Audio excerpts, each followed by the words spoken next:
September 1939. The German foe begins its ruthless march of conquest and sets the stage for World War II. Poland's 34 million inhabitants, crushed, scattered, and enslaved. Tens of thousands of square miles of territory shrink before the movement of lightning-armored columns. Poland and the world learn the meaning of a grim new word, blitzkrieg. Here is shown the initiation of that phase of modern warfare. These pictures of the preparation for attack and later the actual combat were all made by German frontline cameramen. Therefore, they stress Nazi superiority. Success is unimpeded as Hitler's divisions move against outnumbered Polish defenders. Later, on other world battlefronts, the Allies are to destroy the myth of the invincibility of the Nazi armies. But this is Hitler at the peak of his armed might, and the record of a nation overrun in just days is of military as well as historical importance.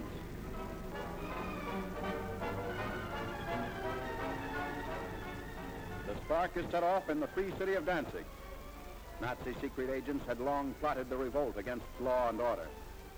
Germany called it liberation. The world knew that Danzig represented the ignition of the European powder keg, the excuse for Hitler's hordes to begin their destructive campaign of conquest. Here is the historic last stand of Danzig's loyal defenders. They're entrenched in the city's post office and under repeated fire of Nazi-trained militiamen.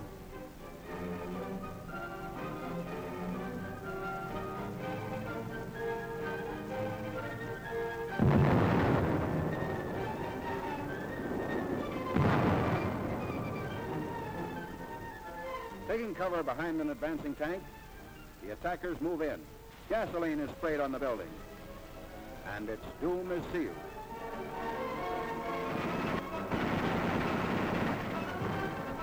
On September 1st, Danzig is incorporated into the Reich, and all Europe is aflame. World War II is a reality.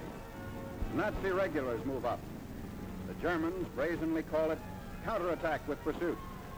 The civilized world knows it as the unleashing of unheard-of military might.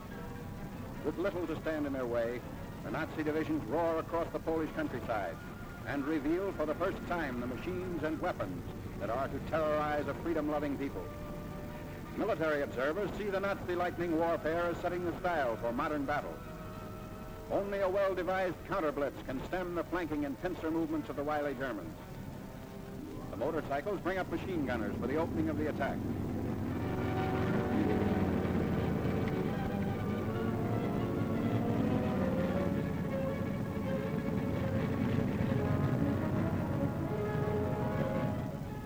Camouflage is used to best advantage.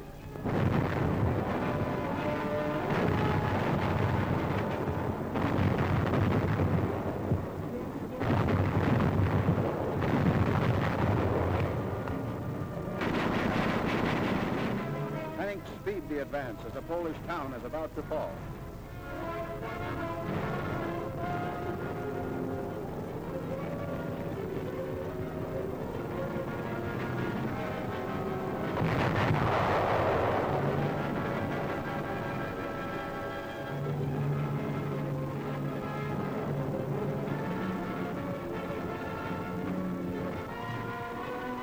Before the day is out, the Nazis have occupied the town, which is still burning and in complete ruin.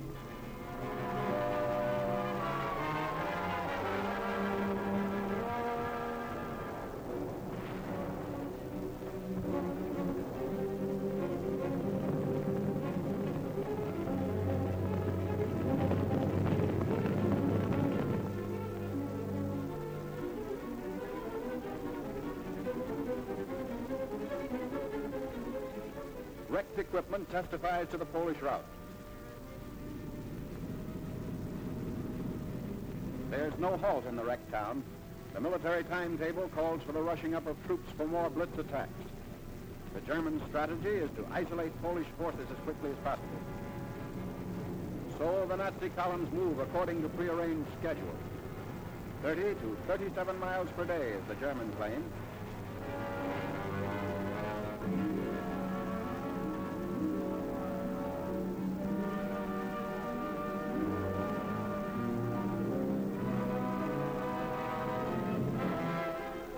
A strategic bridge across the Vistula River has been blown up by retreating Polish soldiers. But in their haste, they were unable to ensure its complete destruction.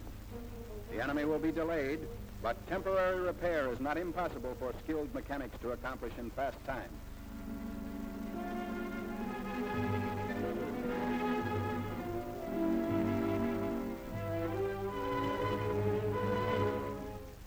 A German sapper detachment sent ahead of the fighting unit goes to work.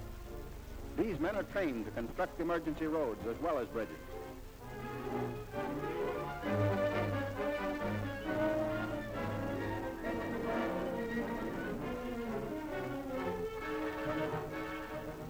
The hastily constructed span is quickly put to use by the advancing Nazis.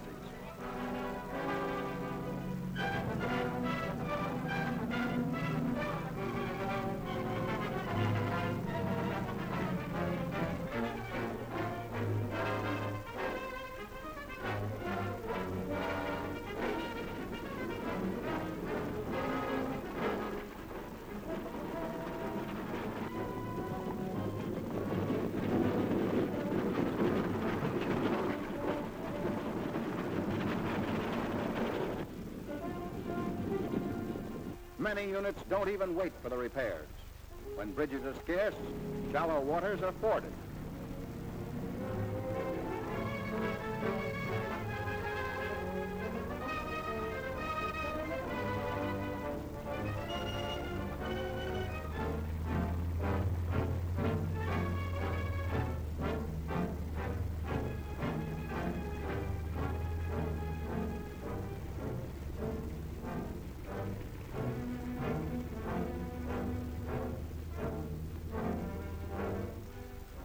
Blitz-minded German generals even defy fatigue. Long lines of tired troops are kept moving against the Poles.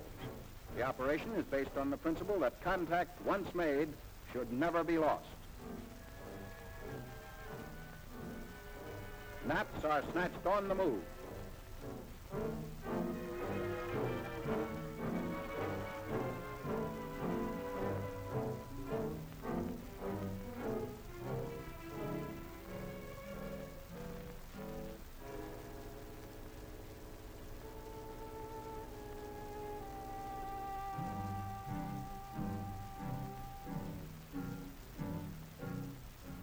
Complete halt comes only during the lull between battle movements.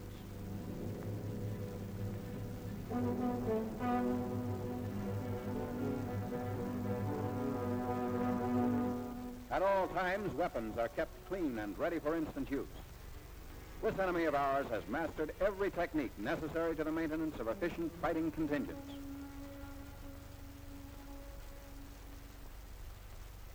The Polish harbor of Gdynia. For the defense of this vital seaport, the Poles have sunk ships to block the entrance of German warships.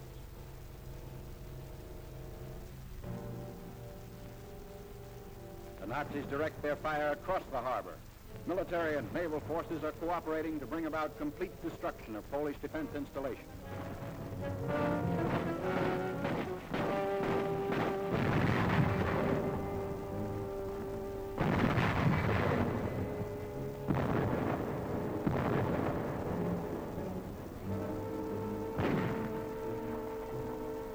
After a thorough bombardment, the outnumbered garrison of Gdynia surrenders.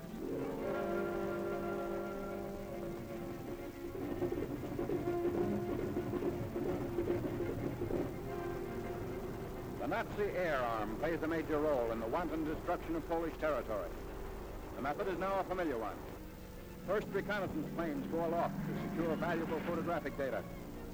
The aerial pictures will show the movement and position of Polish troops, and also the undefended sectors that will supply easy targets for Nazi bombs.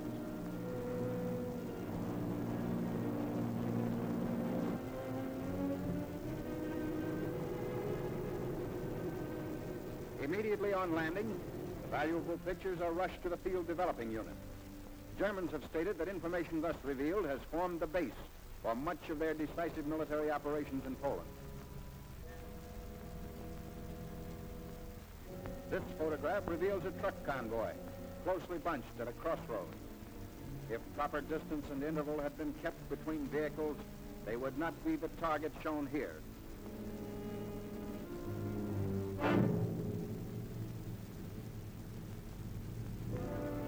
Ground and Air Force raids are worked out with greater unity through the use of the aerial photographs.